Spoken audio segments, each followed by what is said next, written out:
Well, hi, everybody. Brendan Gulick with you from Cleveland Browns training facility here in Berea with a quick practice report on Friday of game week as the Browns get ready for the Seattle Seahawks here to get things rolling in Week 8 in the NFL. I would say the best news today out of the facility was that Jerome Ford practiced today. He was limited, but he did practice, and I was able to be fairly close to where the running backs were doing some individual work at the beginning of practice today.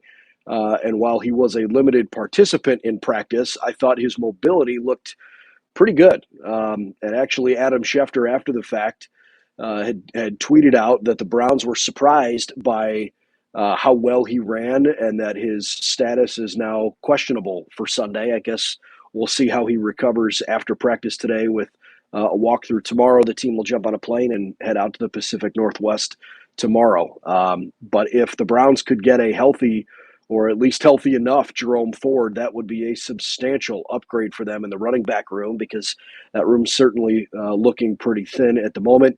Kareem Hunt continues to practice. I'm sure he's going to be an important part of Sunday's game plan, but having Jerome Ford healthy will certainly help as well.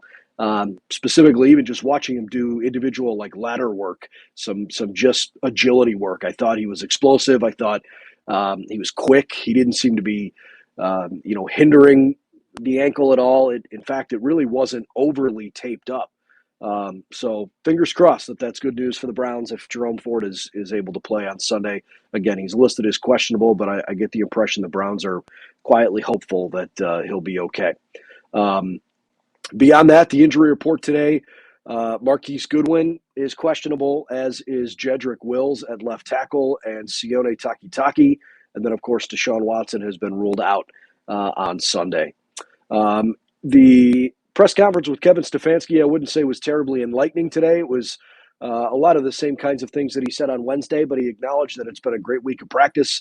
They were lucky to have good weather here in Northeast Ohio all week, and felt like they're in a good headspace. The morale of the team is high, and they're excited about the challenge of going and playing in a really tough, really loud environment in Seattle. And they are looking forward to just saying, look, we're going to go compete and see what happens.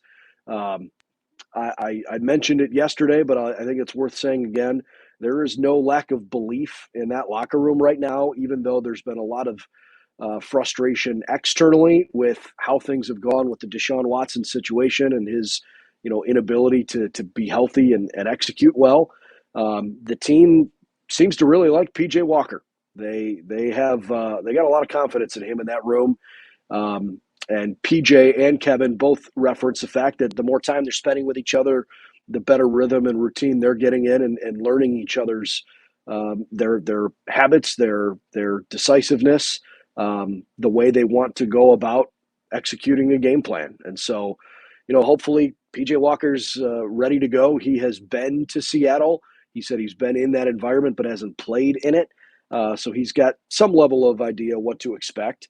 But this is going to be a big, tall task for him for sure because Seattle's defense is playing extremely well here of late. And on one fun note, before we wrap up, this was our first opportunity as a pool of reporters to talk with Myles Garrett after Myles officially inked his name on the Cavs ownership line, dotting, or I should say on the dotted line for a slightly different reason. Cool for Myles, for sure, that he is now a minority owner in the Cleveland Cavaliers. And so because we had our first opportunity to talk with him today about that, there were far more basketball questions than football questions. He alluded to the fact that, it wasn't going to become a thing that his teammates would ask him for stuff. It's already been a thing that the team wants to have the first couple of rows of floor seats dedicated just to them. And he joked that, maybe he would figure out a way to sign himself to a 10-day contract. He was certainly having fun with it. But on a serious note, and I quote, Myles said, "I'm not going to sell my house and pack up and leave when I'm done playing here. I definitely plan to be here for a long time. I'll start a family here. I'm not going to rip and run once things are old and I hang up the cleats." It's pretty cool as a Cleveland sports fan to know that you've got a guy with that kind of superstar power that Myles Garrett has, that is so outwardly expressive of his love of being here, his desire to play his whole career here, and to be involved, not just in the community, but to literally financially invest in another one of the teams here. I think it's awesome. And even if his and the terms of his investment weren't disclosed, but even if it's just a smaller amount of money in the grand scheme of things for a franchise that is worth a lot of money for sure, his presence, his value is so impactful, I think, for Cleveland fans. And this is a really cool story in the city of Cleveland this week. And I think Miles is certainly enjoying the fact that he now gets to be a part of something special. So congratulations to him for sure, and looking forward to seeing what kind of impact he can make as a part owner of the Cleveland Cavaliers. All right, so that'll wrap things up from the facility this week.